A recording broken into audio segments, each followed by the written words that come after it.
एक व्यक्ति जो अपने जीवन से बहुत निराश था, उसे अपने जीवन का कोई मकसद, कोई अर्थ नहीं मिल रहा था। उसने सोचा कि जीवन का क्या अर्थ है। इसका उत्तर तो केवल तथाकथ गौतम बुद्ध ही दे सकते हैं। इसलिए वह तथाकथ गौतम बुद्ध से मिलने के लिए चल पड़ा। वह बौद्ध विहार पहुंचा और गौतम बुद्ध के पास पहुंचकर उसने कहा, हे बुद्ध, जीवन का क्या अर्थ है? क्या जीवन व्यर्थ है? जीवन में चारों ओर निराशा ही निराशा हाथ क्यों लगती है? बुद्ध मुस्कुराए और कहा, जीवन का कोई अर्थ नहीं है, ना ही यह निरर्थक है और ना ही यह व्यर्थ है।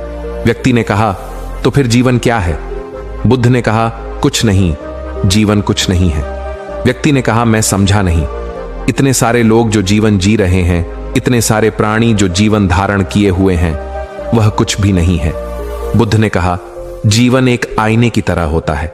इसे जो तुम दिखाते हो, यह बिल्कुल वही तुम्हें दिखाता है, जरा भी अंतर नहीं करता, यह जरा भी भेद नहीं करता।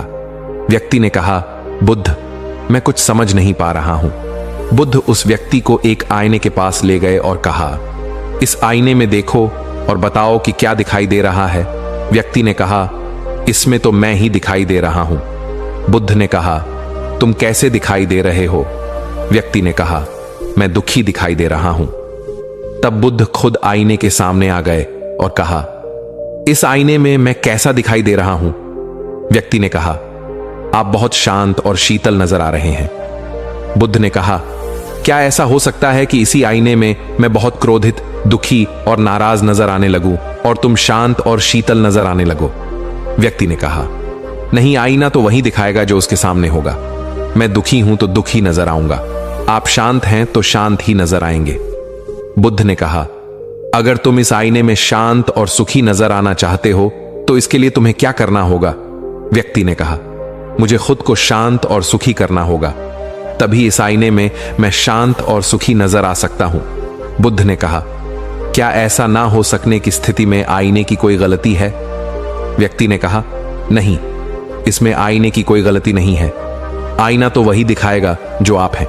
बुद्ध ने कहा, बस जीवन ऐसा ही है, एक आईने की तरह है, जो तुम इसे देते हो, दिखाते हो, यह ठीक वैसा ही तुम्हें देता और दिखाता है। तुम दुख दिखाओगे तो दुख ही दिखेंगे, क्रोध दिखाओगे तो वापस क्रोध मिलेगा, तुम प्रेम दिखाओगे तो प्रेम ही वापस नजर आएगा। यह तुम्हारे हाथ में है कि तुम्हें क्या वापस चाहिए। तुम आज दुखी हो, इसलिए तुम्हें चारों ओर से जीवन में दुख ही दुख नजर आने वाला है। अपने आप को बदलो, देखो, जो दुख तुम्हारे पास है उससे कहीं ज्यादा सुख तुम्हें अपने पास दिखाई देगा, और जब तुम देखने लगोगे तब सुख देखने पर सुख ही वापस दिखाई देगा और मिलेगा।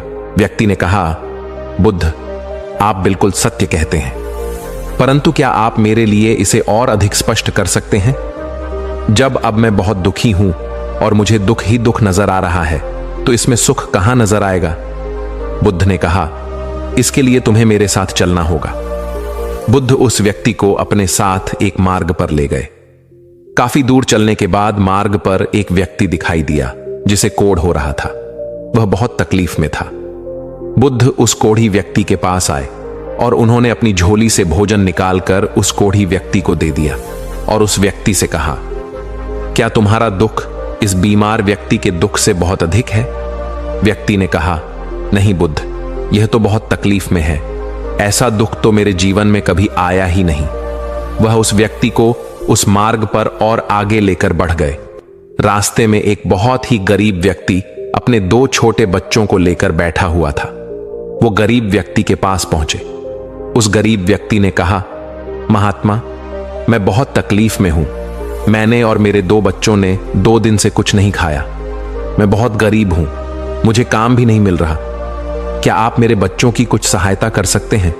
बुद्ध ने अपनी झोली से कुछ भोजन निकालकर उन बच्चों को दे दिया और कहा, अभी मेरे पास इतना ही भोजन है, जब मैं इस रास्ते से वापस आऊंगा तो मैं और भोजन लेकर आऊंगा, तब तक तुम यहीं रहना, अभी तुम यह सब भोजन खा लो।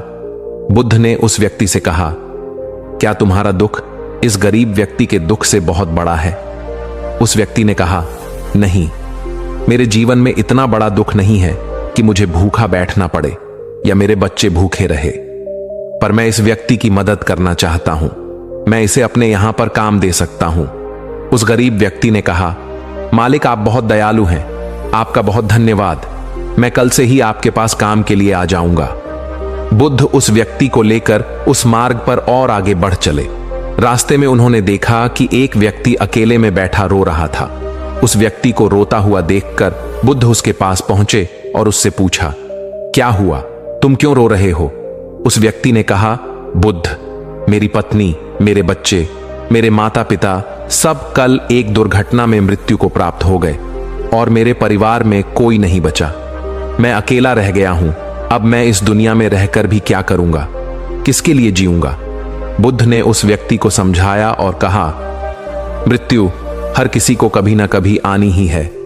हम यहां जीतने और जिस समय के लिए हैं, उस समय में हमें अपने जीवन का भरपूर उपयोग कर लेना चाहिए, इसे खूब जी लेना चाहिए। जिसने जन्म लिया है वह अवश्य ही एक दिन नष्ट हो जाएगा, चाहे वह निर्जीव हो या सजीव। सब एक दिन अपना जीवन पूरा करके अदृश्य हो जाएंगे।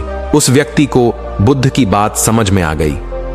बुद्ध ने अपने साथ आए व्यक्ति से कहा, क्या तुम्हारा दुख इस व्यक्ति के दुख से बहुत बड़ा है? उस व्यक्ति ने कहा, हे बुद्ध, वास्तव में तो मेरे पास कोई दुख है ही नहीं। मुझे बहुत अचंभा हो रहा है कि मैं बिना दुख के ही दुखी हो रहा हूं। जीवन के असली दुख, जिनसे मेरा अभी तक परिचय ही नहीं हुआ है, वह तो यह सब है, और जो दुख है ही नहीं, उन दुखों को मैंने अपने जीवन में इस तरह जगह दे दी है कि मैं सोच रहा हूं कि अब कुछ नहीं बचा। बुद्ध और वह व्यक्ति वापस आ गए। बुद्ध ने उस व्यक्ति से कहा, जाओ और उस आईने में अपना चेहरा देखो। देखो कि अब तुम्हारा चेहरा क्या दिखा रहा है। उस व्यक्ति ने अपना चेहरा आईने में देखा और कहा, हे बुद्ध, यह पहले से बहुत शांत है। बुद्ध ने कहा, तुम्हारा दुख क्या था? व्यक्ति ने कहा, मैं एक स्त्री से प्रेम करता था। कुछ दिन पहले वह मुझे छोड़कर मुझसे अमीर व्यक्ति के साथ चली गई। यही मेरा दुख था, पर मुझे आज पता चला कि मैं तो बहुत सुखी हूं। व्यर्थ ही मैंने अपने चारों ओर दुख बनाकर रखा हुआ था। हे बुद्ध, आप मुझे जीवन के सार्थक और व्यर्थता के बारे में और अधिक स्पष्ट करने की कृपा करें। बुद्ध ने कहा, जीवन का कोई अर्थ नहीं है, इसे अर्थ आदमी देते हैं। हम इस जीवन में जो चाहे लिख सकते हैं।